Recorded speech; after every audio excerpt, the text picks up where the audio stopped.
make it.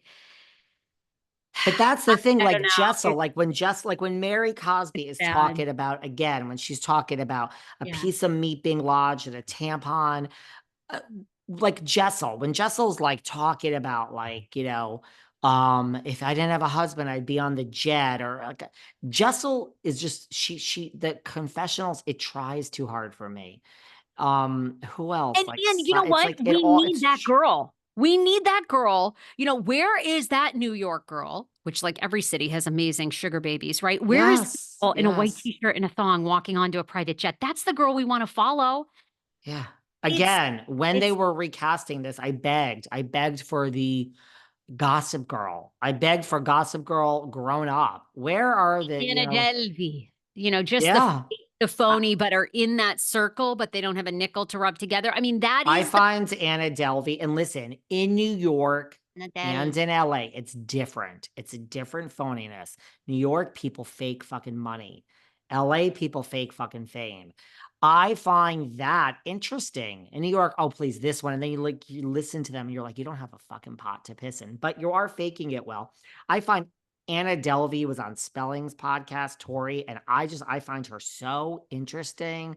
Yeah, where are people like that? Are people that are really dating a guy? You know how many women are 32 and drop dead gorgeous in New York City that are dating a 65-year-old like multimillionaire? That's so I know, interesting. but I don't know. I think that millionaire guy, like, I just think they have too much to lose in their business, so they're not going to be featured. That's why I think these are like promotional shows now. I think it's You like, know who okay, it's the fashion industry. Let's feature some people in fashion. this Stephanie, go to this girl's Instagram, Oh, Stephanie Shojbe. She apparently, and is this the reason why Nicole Martin, the real reason why Nicole Martin quit Real Housewives of Miami? This girl, Stephanie Sojeby, she does this like, I'm Stephanie Sojeby. Of course I have a Birkin bag and I have a place for it. Of course I'm on a private jet. Of course my husband's 90 years older than me. Of course I'm driving a Bentley. Of course. And she looks a little bit batshit to me. She seems off center. This I sent to her. Apparently, she is Anthony, who is Nicole's fiance. They have 2 kids together. This is his ex-girlfriend. So I wonder, is this why Nicole left Real Housewives of Miami? But this girl, and she seems like she's a boss. She's like, of course, my staff is all women. Of course, that she looks like she runs some business. She looks batshit crazy to me in the best way possible. I am like, I don't even watching this girl, this Stephanie Sojbe, Shojaee, on Instagram, and knowing that Anthony is her ex. I mean, this little clip here of her is more interesting in 3 minutes than anything I've seen on RHONY all season and Dubai. So I don't mean to be a hater, but I too am asleep. I'm asleep. By the it's way, it's bad. you know It's who is what? Tell me, talk the to me. fact that RHONY sucks is amazing. You know who this is good news for? This is good news for the stump, the one that the stumps love. This is amazing news for your queen. Calling all stumps. Come to the front row, stumps. I got some news for you today. I'm losing my mind here. But the stumps need to be in the front for this one, girl, because this is great news for the fucking stumps because their queen, Teresa, she's married to that fucking fraudster, Louis. This crazy queen, Teresa. This is good news for her. This is good What? news for the Finstas and Margaret. Not really, but Teresa. Because I don't think they're gonna recast no more. They didn't do it in Atlanta. I think this season of What? RHONY, I don't think they're going to recast New Jersey altogether. I think this season of New York is almost more Helpful? crucial. No, is more crucial to the theory of rebooting a show than last season. First season, everyone makes 60,000, Jenna makes 100, the cost is low, no one's invested. Second season is like make or break. We just got to know you guys last season. I think this is the season where it's like we got to break out now. Everyone's at 120. Maybe Jenna's at 200. Raquel is at 60. Do you know what I mean? Like, I just think this season for the future of we didn't reboot Atlanta and we got nothing. We got a fired Kenya Moore. Portia returned. Big fucking deal. A lot of people are excited. I don't think they want to reboot shows. And I think this is great news for Teresa. Good news this week for Teresa Giudice and a Messy G and Louis, the shady man. I don't think they're rebooting New Jersey. And Dolores, I mean, God, Oh, have you ever met someone so desperate to find a man? Have you ever?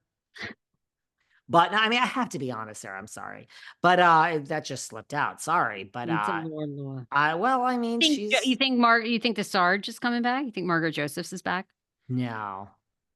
You don't. But you I'm going to think stick to my 2-hour show that I did that apparently now Teresa's psychic is predicting this. People are slipping into my DMs. A, Teresa had a psychic the day after you did, and B, the psychic said the same thing you did. I did the 2-hour show. I think Teresa Giudice, Dolores Catania, Danielle Cabral, and Rachel Fuda are heading on back in. And I think it's not looking good for the Sarge and Messy G and I don't know, David. Aiden. I listen, I hope to God I'm wrong. I personally would rather watch a show with Melissa on it. I think Melissa is malleable. She could hang with a young cast. So interesting. I mean, I thought of watching Teresa again. And everyone says they're not going to watch. So many comments on my YouTube. I'm not watching with Teresa. Okay. Please, I beg of you, don't watch because then maybe we'll get a change. I think this is the huge good news today for Teresa Giudice. The RHONY reboot ain't working. We're not rebooting New Jersey. And this is the best news for you, Teresa Giudice, right? I think Gorga's back too. I'm going to be honest. I hope. I hope.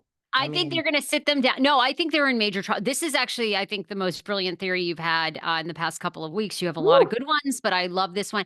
I think you are right. I think them seeing RHONY and the reaction and the lack of, I think this is proof that at this stage in reality TV, again, I think a decade ago we could have rebooted. It's over. It's over. I think it's like my prediction about there is no more BravoCon. We're doing these little pop-ups. It's over. That It's shit's over. over.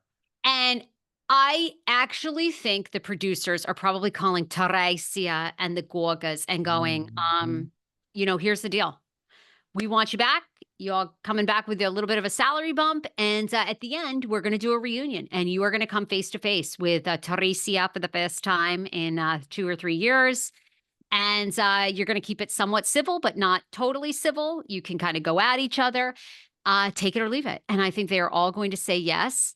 And if they are smart, which they've been smart for a decade, because we know now, right, the Gorgas and Teresa really haven't had much to do with each other, especially after the parents passed.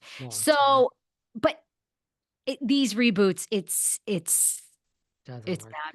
And I think that might happen, but it ain't happening. We haven't taught the $2 million Giudice enough of a lesson. So that ain't happening in October. It's perfect. We're going to really wait for RHONY to fail. October, November, December. I don't think they're calling up this psychotic woman until like January. I think, look, I don't give a shit what she's posting.